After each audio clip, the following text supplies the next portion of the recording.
Komatireddy Venkatareddy sir ని నేను తక్కువనే మాట్లాడతాను. మా అంతేనా? లేదు సార్, హీరో మాట్లాడినాక నేనేం మాట్లాడదు చెప్పి అన్ని మాట్లాడిన ఆయన సార్. మీ మాటలకి ఫ్యాన్స్ సార్, అందుకనే కొంచెం మీ మాటలకి బోల్డ్ మంది ఫ్యాన్స్ కదా. సో యా, అందరికీ నమస్కారం.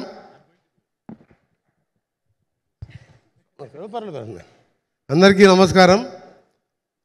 ఈరోజు మా డియర్ ఫ్రెండ్, నా కొలిగే కాదు, నా క్లోజ్ ఫ్రెండ్ శ్రీధర్ బాబు గారు ఈ సినిమా ఫంక్షన్ ఉందని చెప్పి మధ్యాహ్నం ఫోన్ చేసినప్పుడు ఆయన చెప్పగానే ఎస్ అని చెప్పిన. తర్వాత చెప్పిండు ఎవరు హీరో ఏం సినిమా అని తర్వాత అడిగిన. ఎందుకంటే మీ ఇద్దరం క్లోజ్ ఫ్రెండ్స్. ఆయన ఒక 5 times, నేను ఒక 6 terms, 5 times ఎమ్మెల్యేగా, ఒకసారి ఎంపీగా లోక్సభకు, 6 సార్లు చిన్న వయసులో కష్టపడి ప్రజల మధ్యలో ఉండే ఇద్దరం కూడా చాలా క్లోజ్ ఫ్రెండ్స్. మా ప్రాంతవాసి అని చెప్పుకుంటూ ముగుల్ రేకులు ఫేమ్ అని చెప్పగానే ఓకే అని చెప్పేశాను నేను. ఎందుకంటే ఆయన అడగగానే ఓకే అని చెప్పాను. తర్వాత ఈ ఫంక్షన్ గురించి చెప్పాను. నేను సినిమాటోగ్రఫీ మినిస్టర్ అయిన తర్వాత బహుశా 2nd ఫంక్షన్ 3rd ఫంక్షన్. ఎందుకంటే ఎక్కువ R&B అంటే రూరల్లో రోడ్స్ మీద RRR లాంటి మెగా ప్రాజెక్ట్ చేయాలి. శ్రీధర్ బాబు గారు మన తెలంగాణ ప్రజలు, ఆంధ్ర ప్రజలు అంతా తెలుగు, ఇక్కడ హైదరాబాదుని విశ్వనగరంగా చేయడానికి ఫ్యూచర్ సిటీ నిర్మిస్తూ ఐటీ మినిస్టరే కాదు, ఇండస్ట్రీ మినిస్టర్ కాకుండా ఆయన ఒక ఇంటెలిజెంట్ వ్యక్తిగా ఏ విధంగా కష్టపడుతుందో మీరు చూస్తున్నారు. నేను కూడా రూరల్లో రోడ్స్ విషయంలో, ఎందుకంటే యాక్సిడెంట్స్ కాకుండా మంచి రోడ్స్ నిర్మాణించని మా సీఎం గారి డైరెక్షన్లో ఎప్పుడు కష్టపడి మనుషులు, ఎక్కువ సమయం లేదు కాబట్టి ఎక్కువ సినిమా వాళ్ళు పిలిచినా నేను ఫంక్షన్కి తక్కువ వెళ్తుంటాను. కానీ ఈరోజు మీ అందరినీ కలుసుకునే రావడం, ఒక మంచి మెసేజ్తో ది 100 సినిమా నిర్మించిన ముందుగా ప్రొడ్యూసర్స్కి థ్యాంక్స్ తెలియజేసుకుంటూ, రైట్ టైంలో రైట్ పిక్చర్ తీసిన మీకు, అలాగే డైరెక్టర్గా శశి గారు, నాకు మీ క్లిప్పింగ్స్ కానీ సాంగ్స్ కానీ చూసిన ఫస్ట్ క్లాస్కి వెళ్ళి సాంగ్కి వెళ్ళే ఎట్టి పరిస్థితుల్లో ఫస్ట్ డేనే చూడాలని నిర్ణయించుకున్నాను నేను సినిమా. ఎందుకంటే ఆ రోజు కూడా ప్రోగ్రామ్స్ ఉన్నాయి, 11th కూడా మహబూబ్నగర్ డిస్టిక్లో, కానీ రేపటికెళ్ళి కంటిన్యూస్గా ప్రోగ్రామ్స్ ఉన్నాయి. అయినా ఫస్ట్ షో వరకు ఈవినింగ్ 6 o'clock షో తప్పకుండా చూస్తాను. మంచి పిక్చర్ నిర్మించిన నిర్మాతల్ని, వారికి సినిమాటోగ్రఫీ మినిస్టర్గా రాష్ట్ర ప్రభుత్వం తరఫున సరి అయిన సమయంలో సరి అయిన సినిమా తీసి, ఇలా సైబర్ క్రైమ్తోని మీరు చూసిన ఒక రిటైర్డ్ బ్యాంక్ ఆఫీసర్ కూడా 5 కోట్లు పోగొట్టుకున్నట్టు చూసినాం. మనం రోజు చూస్తున్నాం. ఇలాంటి సమయంలో ఈ సినిమా ఎంతో ముఖ్యం. ప్రతి ఇంటి వారు కూడా చూడాలి. తెలుగు రాష్ట్రాల్లో సుపరిచితులైన బెస్ట్ యాక్టర్, ఫ్యూచర్లో సినిమా ఇండస్ట్రీలోనే మంచి హీరోగా వస్తాడని చెప్పి నాకు పూర్తిగా ఫస్ట్ విషెస్ అతను కలిపినప్పుడే అనిపించింది. ఎందుకంటే అతని టాలెంట్ కానీ వైబ్రేషన్ కానీ వారితో మాట్లాడుతుంటే తెలిసిపోయింది నాకు. ఎందుకంటే చాలామంది హీరోలను కలిసినా కానీ బ్యాక్గ్రౌండ్ లేకుండా సొంతంగా కష్టపడి సొంత టాలెంట్తో ఆర్కే సాగర్ భవిష్యత్తులో మంచి హీరో అవుతాడని చెప్పి నో డౌట్ అలా 100% ఖచ్చితంగా బెస్ట్ హీరో అవుతాడు. మేము నంది అవార్డు స్థానంలో 10 సంవత్సరాలుగా అవార్డు చేసినప్పుడు మా ముఖ్యమంత్రి గారు మేము ఆలోచించి గద్దర్ అవార్డు పెట్టి మొన్న పెద్ద ఎత్తున హైటెక్స్లో 10 సంవత్సరాల అవార్డు కూడా జ్యూరీ ఏర్పాటు చేసి జయసుధని చైర్మన్గా పెట్టి దాన్ని మళ్ళా స్టార్ట్ చేశాం. తప్పకుండా ఈ సంవత్సరం బెస్ట్ ఫిలింగా ది 100 వస్తుందని చెప్పి ఎటువంటి డౌట్ లేదు.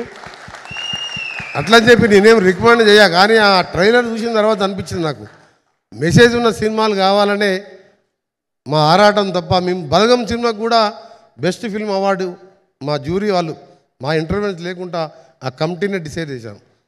ఇక్కడ ఉన్న పెద్దలు కోదండరామారెడ్డి గారు, మేము చిన్నప్పుడు చదువుకున్నప్పటికెళ్ళి చిరంజీవి సినిమాలు చూస్తే వారు ఇప్పుడు జ్ఞాపకం వచ్చి ఈరోజు కలవడం, అలాగే బి గోపాల్ గారు, గోపాల్ రెడ్డి గారు, శుభలేఖ సుధాకర్ కానీ, ఇంకా గోపాల్ రెడ్డి గారు, వీళ్ళందరూ కూడా మేము చదువుకునే రోజుల్లో నాకు శ్రీధర్ బాబు గారు అంటే ఆయన ఇంకెక్కువ బిజీ, నాకు కొంచెం సినిమాలు అంటే ఇష్టం కాబట్టి అందరి సినిమాలు చూస్తాను. అందులో చిరంజీవి గారి సినిమాలు అయితే ఎక్కువ చూస్తాం. అందుకనే కోదండరామారెడ్డి గారు కలవగానే చిరంజీవి గారికి జ్ఞాపకం వచ్చాను. అన్నిటికంటే ముఖ్యం ఇవాళ నేను మీకు చెప్పదలుచుకుంది, తెలుగు రాష్ట్రాల్లోనే పార్టీలకు అతీతంగా ఒక మంచి వ్యక్తి, ఉపరాష్ట్రపతిగా రిటైర్ అయిన అజాత శత్రువు అయిన వెంకయ్య నాయుడు గారు కూడా చూసి మెచ్చుకున్నంటే తప్పకుండా ఈ సినిమా సక్సెస్ అవుతుందని చెప్పి నాకు అర్థమైపోయింది. దీంతోపాటు మీ టెక్నికల్ సిబ్బందికి హీరోయిన్స్కి ఆల్ ది బెస్ట్ అండి. ఫ్యూచర్లో మీరు కూడా మంచి సక్సెస్ కావాలి. మీలో వాళ్ళందరూ కూడా పరిచయమే నాకు. మీ అందరికీ దాదాపు 3 గంటలు అంటే సినిమా చూసినంత పని అయిపోయింది మాకు అని మాకు టైం నిలవాలి. ఇప్పుడు 3 గంటలు మా శ్రీధర్ బాబు గారు, మా ఆర్కే సాగర్ గారు, ఇంతమంది డైరెక్టర్ చూసినాక నేనేదో ½ అన్ అవర్ అటెండ్ అయిపోయి టెస్ట్ మ్యాచ్ గెలుస్తట్టు చెప్పి నాకు కొంచెం క్రికెట్ కూడా ఇష్టం కాబట్టి పోయి మ్యాచ్ చూద్దాం అనుకున్నాను.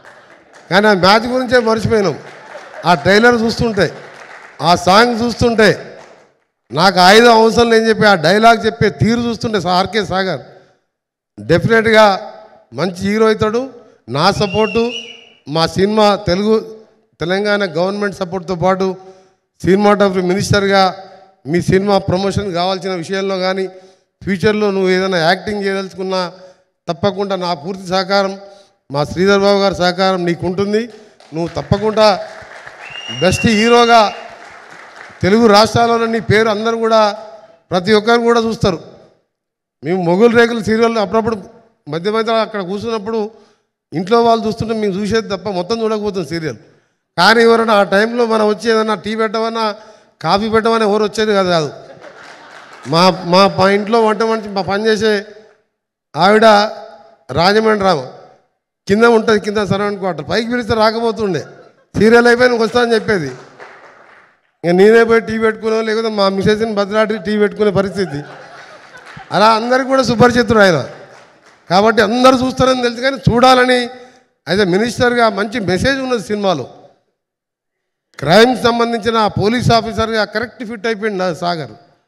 అందరికి కూడా మరొకసారి ఈ టీం సినిమా కోసం కష్టపడ్డ టెక్నికల్ కానీ ఈచ్ అండ్ ఎవ్రీ కెమెరామెన్స్కు అందరికి కూడా ధన్యవాదాలు తెలియజేసుకుంటూ మరొకసారి ఆర్కే సాగర్ గారికి, ప్రొడ్యూసర్స్కి, డైరెక్టర్కి, ఇక్కడికి ఇచ్చేసిన అతిరథ మహారాజు తెలుగు ఇండస్ట్రీలో ఉన్న వారందరికీ తప్పకుండా పైరసీ విషయంలో కూడా నిన్న మొన్న న్యూస్లో చూస్తున్నాను. తప్పకుండా పోలీస్ ఆఫీసర్తో మాట్లాడి పైరసీని అరికట్టడంలో కూడా సినిమాటోగ్రఫీ మినిస్టర్గా డెఫినెట్గా తీసుకోవాలి. ఎందుకంటే చిన్న సినిమాలైనా పెద్ద సినిమాలైనా సమాజంలో మంచి మెసేజ్ ఇస్తున్నప్పుడు ఆ నిర్మాతలు కష్టపడి హార్డ్ అండ్ మనీ తీసుకొచ్చి ఇలాంటి కొత్త హీరోలను పరిచయం చేస్తుంటే పైరసీ వస్తే వేలాది కోట్ల రూపాయలు నష్టపోతారు. తప్పకుండా మా ప్రభుత్వం యాక్షన్ తీసుకున్నది. ఇప్పటికే పోలీస్ అధికారులతో మాట్లాడడం జరిగింది. నేను కూడా డెఫినెట్గా దాని విషయంలో కూడా స్ట్రిక్ట్గా ఉంటామని తెలియజేసుకుంటూ మీ అందరికీ మరొకసారి బెస్ట్ విషెస్ తెలియజేసుకుంటూ మీ టీం అందరికీ all the best Sagar. Your future hero of Telangana and Andhra Pradesh. Thank you very much. Thank you sir, thank you very much. నిజంగా మీ మాటలు బోల్డ్ అంత ఎనర్జీని